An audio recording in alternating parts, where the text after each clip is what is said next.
All right, so I took a couple of weeks to really get into this album because my initial reaction to this album was lukewarm at best, and I really wanted to make sure that I wasn't just jumping in and acting on first impressions alone. So I gave this album quite a bit of time, and yeah, so let's dive into it and talk about it.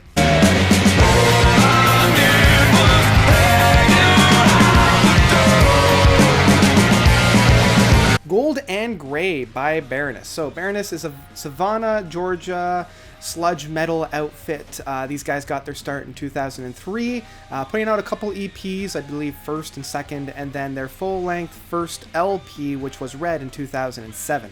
Now I came onto this scene actually with their last album of Purple, and then kind of dove back into their discography and just loved every single output that they've put out.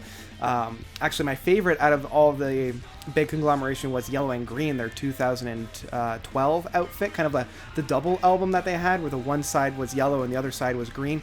Really, really loved this album. I loved how they were able to blend, that really sludgy, very bombastic and raw metal energy with a very atmospheric, very personable, and very intimate, almost singer-songwriter approach. And I felt like they really, really did something very special on this album. Now, the two albums that they came before, Red and Blue, were very, very good. Very, again, bombastic, very raw, very rigid, very sharp in that approach. And then Purple, in some respects, probably their strongest and best work. It might not be my favorite. Yellow and Green is definitely my favorite, but Purple is probably their strongest outfit to date. So I was very excited when it came to Gold and Gray, because each outfit that I saw from this band just kind of got better and better and better. And unfortunately, I'm going to come right off to the bat and say that Gold and Gray was definitely one of the bigger letdowns of this year. And again, I wanted to take my time to really digest, really get into it, because I didn't want it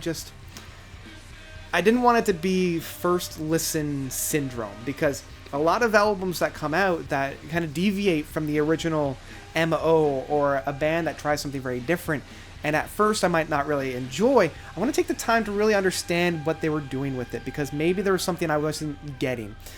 And yeah, I mean, hopefully it just needs some time. Maybe it needs a little bit more time than the 3 weeks that I gave it, but I don't know. Okay, so let's actually talk about why I'm feeling the way I'm feeling, because it's actually a little bit different than some of my contemporaries about why they're not really digging this album, because it does seem to be a little bit on the unanimous side of that.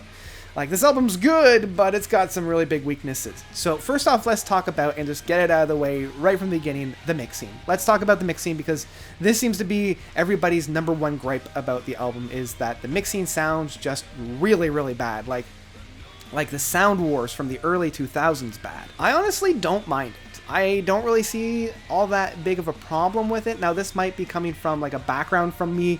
When I was in my teens, I was using, Napster and LimeWire and Morpheus to download music, and most of those files were really, really bad. I'm getting a lot of bootleg albums and things like that. Sound mixing, although is very important to me, it isn't the be-all and end-all. It's not going to break an album. For me, good music is going to shine through a bad mixing. And so I could give it a pass if the music was a little bit better. And that's where I'm really getting the gripe for. I've never really been a big fan of this style of mixing, because this isn't the first time this band has sounded like this.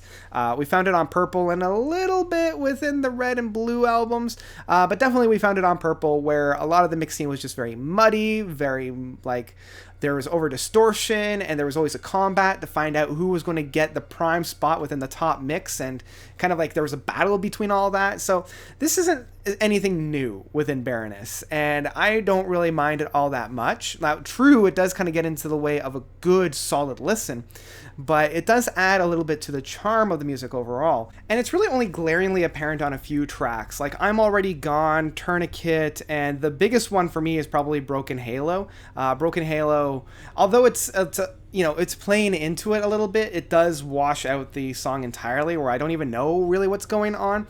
And the final track of Pale Suns, where it's just a battle to the top, as I was saying before. It is kind of a shame that all these really big powerhouse songs, maybe minus Pale Sun, are the ones that suffer the most of this really bad mixing style. Now, for me, the biggest issue lies within the meat, within the teeth of this album. This album, by far, is probably the most atmospheric and mellow of all of the albums that Baroness have put out. Like, Yellow and Green had a couple of mellow tracks. It had a little bit more of that atmospheric approach, but this one is just layered and layered with it. And a lot of this also has to do with a lot of those interlude tracks, and I know a lot of people also are kind of touch and go with the interlude tracks. I don't mind a good interlude track. It does give us a chance to kind of decompress and focus upon what had just happened and kind of reflect on the songs prior and get ready for the songs coming up. But these are a little bit redundant because some of these tracks are between those already slightly interlude-y tracks. Like near the midpoint of this album, it does kind of grind to a full halt. The first couple of tracks, right? Front Towards Enemy and I'm Already Gone. These two tracks blow down the doors. Perfect Baroness style. It doesn't really have the teeth that I was hoping for. It doesn't have those really meaty hooks, those really memorable guitar styles and like funky atmosphere synthesizers. But then when we come into Seasons, it kind of slows itself down, which then goes right into Sevens. And these two tracks kind of do the same thing. And although Seasons does take its time and it does slowly build itself up, it does already have that very beginning part where it's kind of mellow. It builds itself up a little bit. So when we get to kind of the grand finale at the end, I'm like, all right, cool, I'm in for the next treat. But then we go right into Sevens, which is kind of that interlude track before we get into Tourniquet. And Tourniquet, again, is a very slow burn into kind of a big crescendo. And then from like Tourniquet on, like Anchor's Lament, Throw Me an Anchor, I'd Do Anything, Blankets of Ash, like these 4 or 5 tracks are a little bit of a wasteland for me. I gotta be honest, they don't really do a whole lot, and they're very interchangeable in terms of the themes, in terms of the mood, in terms of the overall approach to this songwriting ship.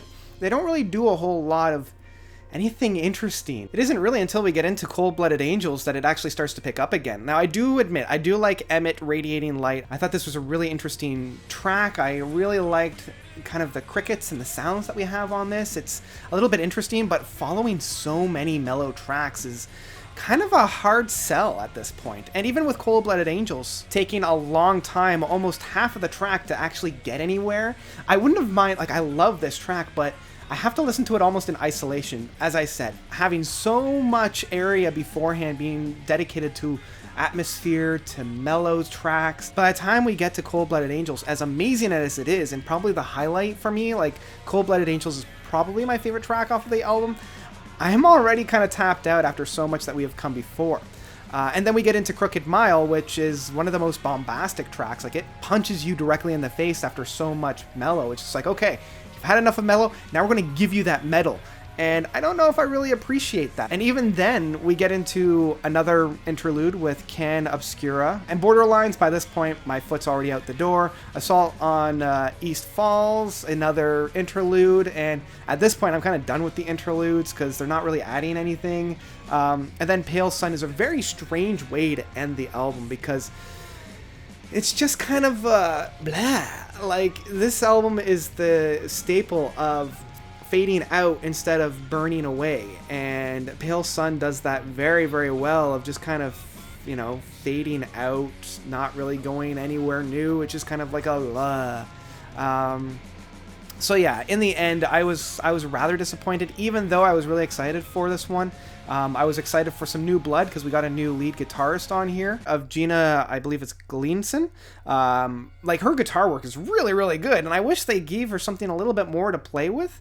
But unfortunately, it just kind of comes out a little bit flat, and I wonder if this is going to be more of like an experimentation for the next album, but it is rumored that this is the last colored album. I think they're going to try something completely new in their next endeavor, which I'm kind of looking forward to.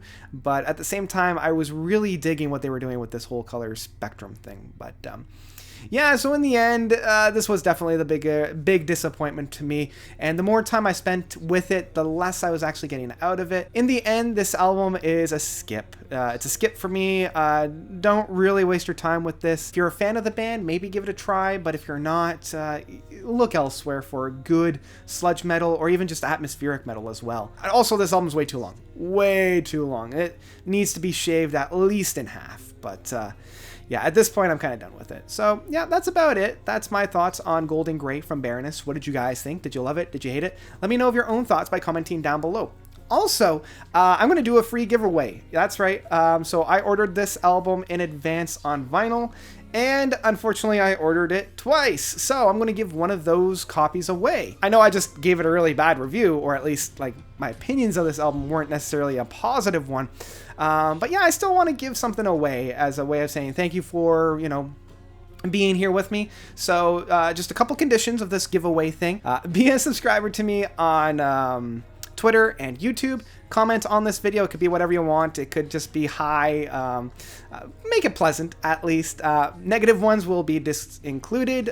So anything that's negative will not be a part of that. And then you also need to follow me on Twitter, retweet, and like the tweet there. And each tweet, each retweet, each like, and each comment, only one comment, and that kind of thing, will give you like an extra ballot in this draw that I'm going to do. So, you know, if you comment on this, you'll get one. If you retweet, that's another one. And if you like, then that's another one. But you do need to be a subscriber of both YouTube and a follower on Twitter, just so I can contact you, that kind of stuff. So yeah, that's about it. Good luck. I'll do the draw next week. So we'll say that I will announce the winner on July 17th. Just pulling a date out of thin air. So July 17th, I'll announce, and I'll do the draw sometime next week. So yeah, that's about it. Thank you guys so much for watching. As always, you guys are definitely the best. And until next time, notes out.